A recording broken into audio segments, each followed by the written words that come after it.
So here's some exercises that the past alumni have taught us to do, and maybe they can be of some use to you all.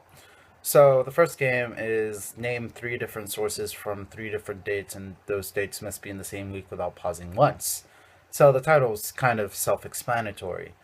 Say, for example, one trial of the game, according to the New York Times on February 3rd, 2015, blah, also according to the Washington Post on February 7th, 2015, blah, and finally, according to Routers on February 4th, 2015, blah. Notice how each of those were in the same week, and I basically didn't pause. That is the goal of the game. And to make it more challenging, you can up the number of different sources and challenge each other or something. Give a treat to anyone who can do it, up to you. It basically teaches you how to come up with different sources without hesitation, because if you hesitate in a room, it'll make you look less professional and it sounds as though you don't know what you're talking about. And you might not know what you're talking about, but you don't want the judge to know that. Another game is the Jeopardy game, which Ashley Sal uses a lot. It's also self-explanatory. You create five subjects. Take, for example, same-sex marriage, gun rights, healthcare, marijuana legalization, and foreign policy. Under each subject, there will be five questions labeled either 100, 200, 300, 400, or 500, each with increasing difficulty. And then you play the game with Jeopardy rules. If you want the PowerPoint for the Jeopardy game, just email Ashley for it. And the game is intended to increase information you know about a subject. Another game is Name This Scene game. Also kind of self-explanatory. We're pretty basic when it comes to titles. Anywho, you take a picture of an event, person, or whatever, and you ask people what is going on. Take, for example, a picture of John Boehner. It should not have his name anywhere. Ask the person to give you info on the picture, pick on a peasant, and make them spout as much information as they possibly can on the subject. A proper response, for example, would be, that's John Boehner, the current Speaker of the House, which is the highest position in the legislative branch. He's a Republican, but a duty of the Speaker is to be at least somewhat impartial. He basically decides what bills are on the floors and which ones are not. Recently, Obama and he disagreed slash agreed on blah and blah blah blah, and boom, that's the game. The goal of this game is to also increase the information you know about a subject and possibly learn how to BS about a topic you don't even know. Another game is write 3 points for a speech on the board as quickly as you can. Our game titles are pretty basic and straightforward once more. So you give the kiddos a prompt. One would actually get in an extemp speech. Then you guessed it, you have to write the 3 points on the board as if they were going to give a speech over it.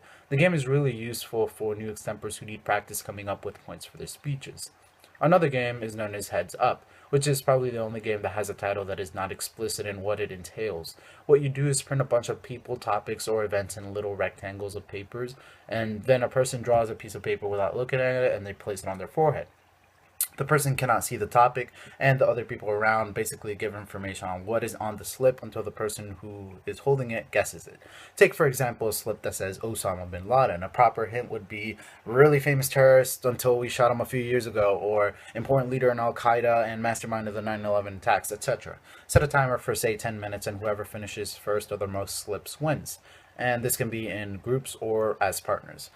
Another game is called Match This Country slash Subject with an Important Leader and Position. So for FX, you would get a long list of important countries and a long list of world leaders. The kiddos match them with the proper country, give them a time limit. At the end, whoever got the most correct wins. For DX, you can do the same with specific subjects. Take, for example, leaders in the federal government, businesses, or even notable figures in events, such as George Zimmerman, a notable figure in racial problems in the US.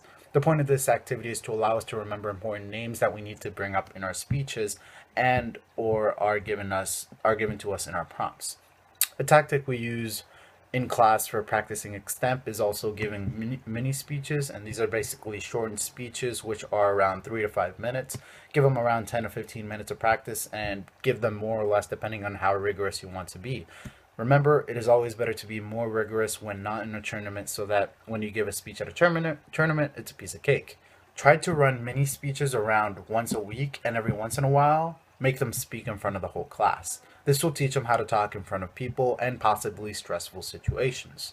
To give the kiddos a higher incentive to participate in the games, you can offer, candy or something to condition them to respond correctly.